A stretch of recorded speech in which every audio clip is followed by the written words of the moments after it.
ఏకరసం. ఏకరసం ఏంటి సార్? ఒకే స్వరూపం. ఏకరసం అంటే ఒకే స్వరూపం. ఒకే స్వరూపం గనక it neither increases Nar decreases.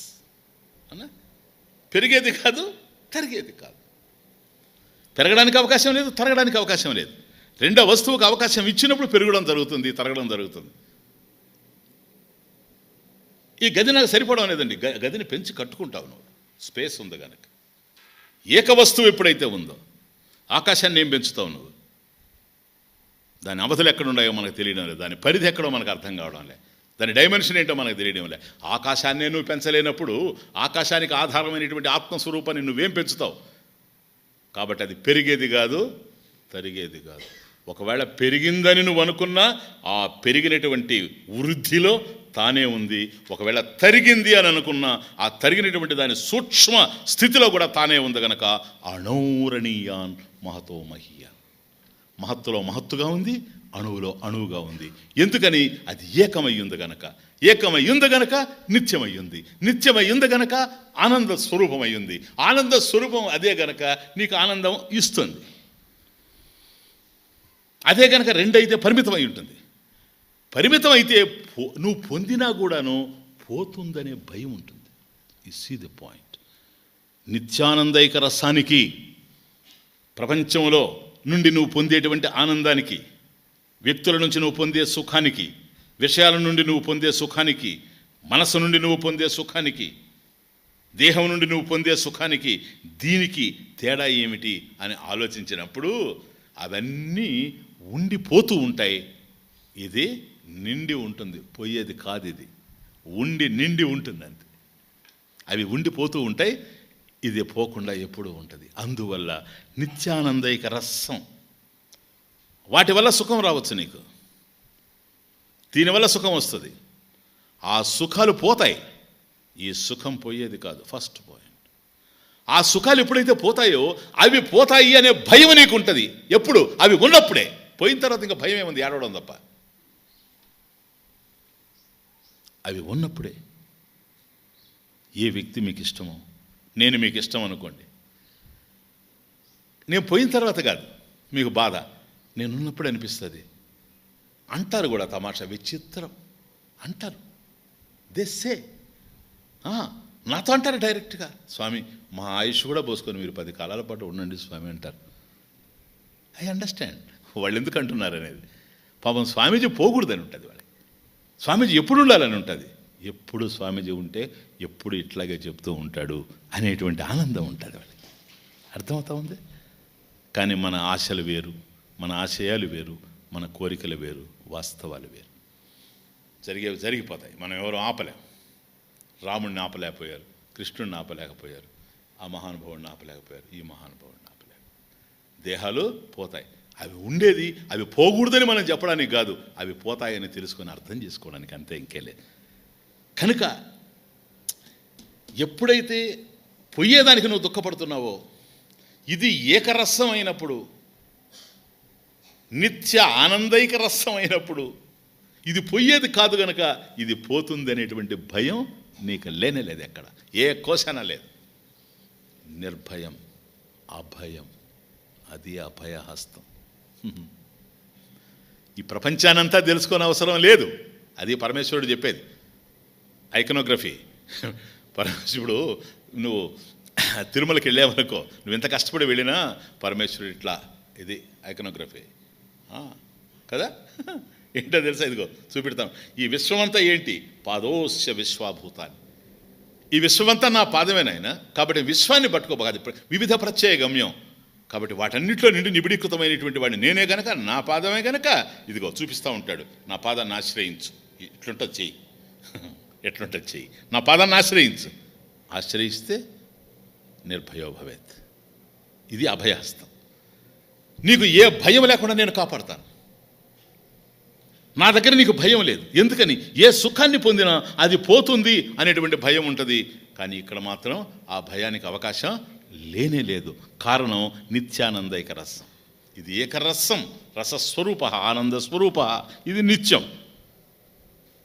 అవి నీకు సుఖాన్ని ఇవ్వచ్చు. ఇది సుఖాన్ని ఇస్తుందే?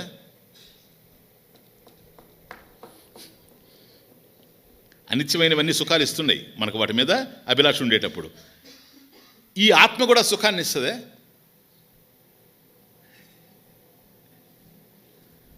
అదే సుఖం. సుఖప్రదం కాదు, సుఖం. ఆనందప్రదం కాదు, ఆనందం.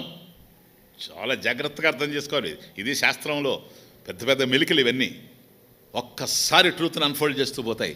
సుఖప్రదం కాదు, సుఖదాయకం కాదు, సుఖమే. సుఖప్రదం అనుకోండి, ఇప్పుడు నేను ఇస్తాను మీకు, నేను సుఖం ఇస్తాను, మళ్ళీ ఒక దశలో నేను ఇవ్వనంటాను. అది ప్రదం. ఇది కాదు, ఇది సుఖం. అది నేను ఇవ్వనేనని చెప్పలేదు. నీకు పులుపు ఇవ్వలేను నేను అని చింతకాయ అందు. అది అన్నా కూడా ఏడ్చేవాళ్ళే, నీ దగ్గర ఉండేది పులిపే నాకు తెలుసు అంట. దాన్ని కొరికితే పులుపు రావాల్సిందే, అది స్వభావం. కాబట్టి ఆత్మ నేను నీకు ఆనందాన్ని ఇస్తానని, అది ఆనంద స్వరూపం. నీకు ఆనందాన్ని ఇస్తానన్నది అనుకోండి ఆత్మ, నువ్వు వేరు అది వేరు అవుతారు. ఆత్మ నీకన్నా అన్యం అవుతుంది. ఆత్మకు నువ్వు దృశ్యం అవుతావు, నువ్వు జడమైపోతావు. నువ్వే ఆత్మ సార్. కాబట్టి నాకు ఆత్మ వల్ల సుఖం కలుగుతుంది కాదు, నేనే ఆత్మని సుఖస్వరూపుణ్ణి. See the difference. ఇది ఇది ఇది ఉపనిషత్ అవగాహన. ఇది ఉపనిషత్ అవగాహన. కాబట్టి ఇది ఆనందం, ఇది ఆనందం. ఇప్పుడు అర్థమైందే, అనుభవానందానికి ఆనందానుభూతికి ఉండే డిఫరెన్స్. అనుభవానందం నువ్వు అనుభవించే ఆనందం, వస్తువుల ద్వారా, విషయాల ద్వారా, ప్రపంచం ద్వారా, మరొక దాని ద్వారా, పంచేంద్రియాల ద్వారా మనసును జోడించుకొని నువ్వు అనుభవించే ఆనందం ఏదైతే ఉందో అది అనుభవానందం. ఆనందమే నీ స్వరూపం కనుక ఇది అనుభవం కాదు. నువ్వు ఉంటే కలిగేది భవము, పుట్టుక. ముందు నువ్వు, తర్వాత భవము, అనుభవము, తర్వాత కలిగేది. ఇది అది కాదు, ఆనందానుభూతి. అనుభూతికి అనుభవానికి డిఫరెన్స్. అది ఇది అనుభవానికి సంబంధించింది కాదు, అనుభూతికి సంబంధించింది. ఆనందప్రదం కాదు, ఆనందమే అది. ఇది స్వరూపానందం. స్వరూపానందం ఎప్పుడైతే అయిపోయిందో ఇది ఎప్పుడు ఇంకా నీకు డిఫరెంట్గా ఉండదు. ఇది ఎప్పుడు నీకు దూరం కాదు, దగ్గర అయ్యేది కాదు, దూరం అయ్యేది కాదు. తదే జతి తన్నే జతి తద్దూరే తద్వంతికే ఫెనెట్.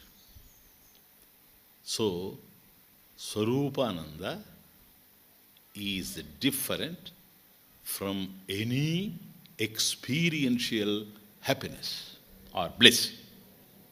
ఏ విధమైనటువంటి అనుభవాన్ని నువ్వు పొందుతున్నావో ఇక్కడ ఆనందాన్ని, దానికన్నా భిన్నమైనటువంటిది స్వరూపానందం. కాబట్టి ఆనందం అనేది ఒకచోటే ఉంటుంది. చూడండి తమాషా, ఆనందం అనేటువంటిది ఒక్కచోటే ఉంటుంది, ఇంకెక్కడా ఉండేందుకు అవకాశం లేదు కనుక ఈ ఆనందం స్వరూపానందమే. నువ్వు అనుభవానందంగా పొందుతున్నావు చూడు, కొద్దిగా కొద్దిగా కొద్దిగా, అది కూడా దీంట్లో నుంచి నీకు లభ్యమైందే. ఎందుకని అక్కడొక్క చోటే ఉంది, ఇంకెక్కడ లేదు. ఆనందం అనేది ఆత్మలోనే ఉంది. దాన్ని ఆత్మ నేనని తెలుసుకుంటే పూర్ణానంద స్వరూపుడుగా ఉంటావు. లేదనంటే అవి ఇవి ఇవి అవి కావాలనుకుంటూ ఉంటావు. వాటి వల్ల నీకు అల్పంగా స్వల్పంగా వస్తూ ఉంటుంది. అలా వచ్చేది కూడా దాంట్లో నుంచి వచ్చేదే కానీ వేరేది మాత్రం కానీ కాదు. ఇది క్లియర్? ఎస్. ఈ ఆనందంలో ఇది కనెక్షన్. ఈ ఆనందంలో, ఈ ఆత్మానందంలో, ఈ స్వరూపానందంలో, అనుభవానందం కాకుండా ఆనందానుభూతిలో నిత్యం ఎవడైతే ఓలలాడుతూ ఉంటాడో, ప్లీజ్, వాడు స్వేచ్ఛాజీవి ఈ ప్రపంచంలో, వాడు నిత్యముక్తుడు ఈ ప్రపంచంలో, వాడు భాగ్యవంతుడు ఈ ప్రపంచంలో. కౌపీనవంతః అపి ఖలు భాగ్యవంతః. ఎస్. స్వానందభావే పరితుష్టిమంతః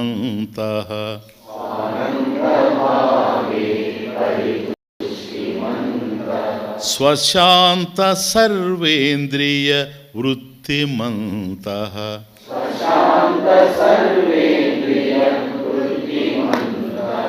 నాంతం న మధ్యం న బహిస్మరంతః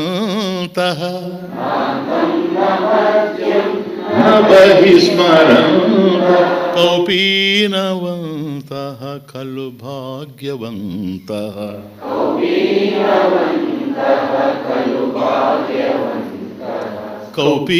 కౌపీనవంతః ఖలు భాగ్యవంతః